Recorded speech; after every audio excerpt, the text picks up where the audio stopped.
today with Dr. J.D. Kennedy, who has been here now for a year, shepherding the children in the MISD. So we're here to kind of find out a little bit about you and about your year here with the MISD kids and what you see going forward for your next year. Okay. So welcome to McKinney again, a year later.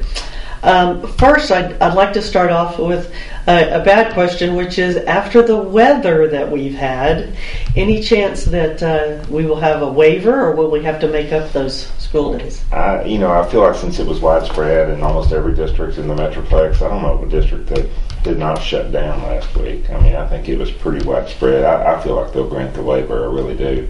And what we'll do is we're going to wait until after this week, because we may be missing school again before we submit it to TEA. But TEA says we have until June to submit the waiver request. But I anticipate approval, but if we don't, we'll find a way to make it work. But we'll just have to wait and see.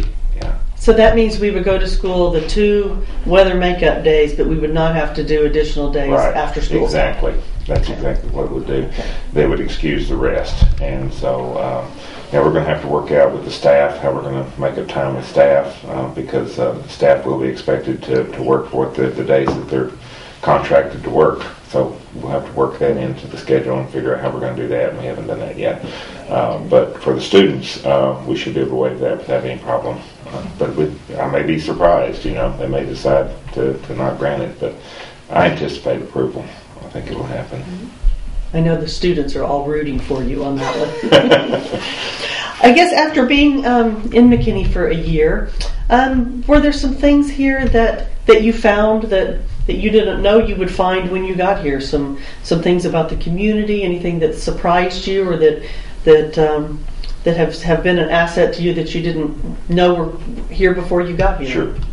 Sure. One thing that I lived in, I taught and was a counselor in Richardson for 5 years, and then I was in Allen for 10 years as a school administrator.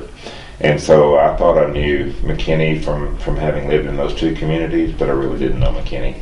After getting up here and working with the people, there's a sense of community here that you don't find really I don't think in any other town in Collin County. I mean, there's a strong sense of community, a lot of pride.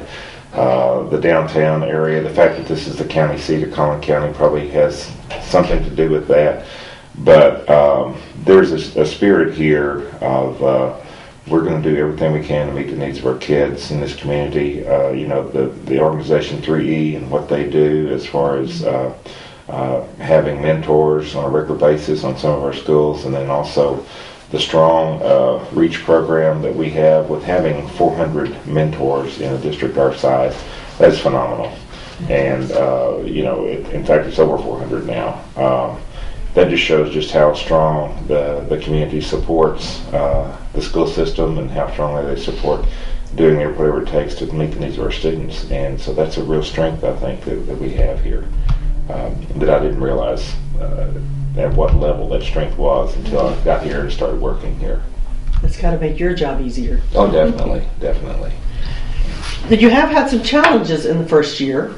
A few things. One was the district did decide not to build the 4th high school, and you decided to kind of go back to the drawing table and make that decision. Right. Was that kind of a hard thing to have to go through in your first year? That was a hard decision to make, simply because personally I would rather see smaller schools, and I feel like it would be the ideal situation. But with our restraints on our bond capacity right now, and the way we also have other fiscal constraints, it's just not practical. I mean, when you look at the fact that to operate another separate high school would be an additional $3 million in operating cost on an annual basis, and the fact that we're now having to cut our budget by as much as we're having to cut it, it's just not practical to even consider it at this time.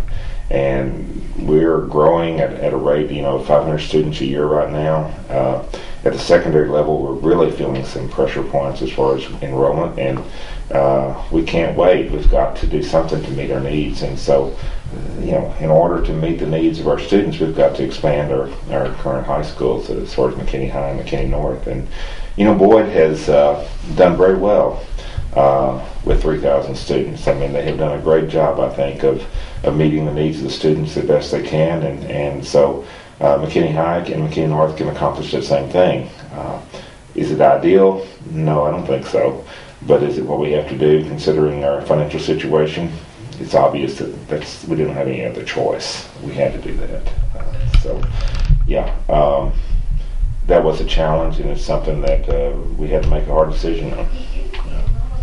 But anyway, that was probably the most difficult issue that we had to deal with here this past year, I think. And then the financial constraints that we're dealing with, that is definitely something that is a challenge right now. And it's even going to be a bigger challenge here as the legislature meets and they grapple with a shortfall in budget, and it's going to be translated to a shortfall for us, and we're going to have to figure out a way to manage it. And that's our biggest challenge right now for this next year, is how do we handle the shortfall that the state's facing right now. What are some of the things that parents may need to understand over the next year as the legislature is in session and as money is tight for every state and for every school district? Are we going to be looking at possibly larger class sizes, and are there some things that parents need to just know, or things are unavoidable?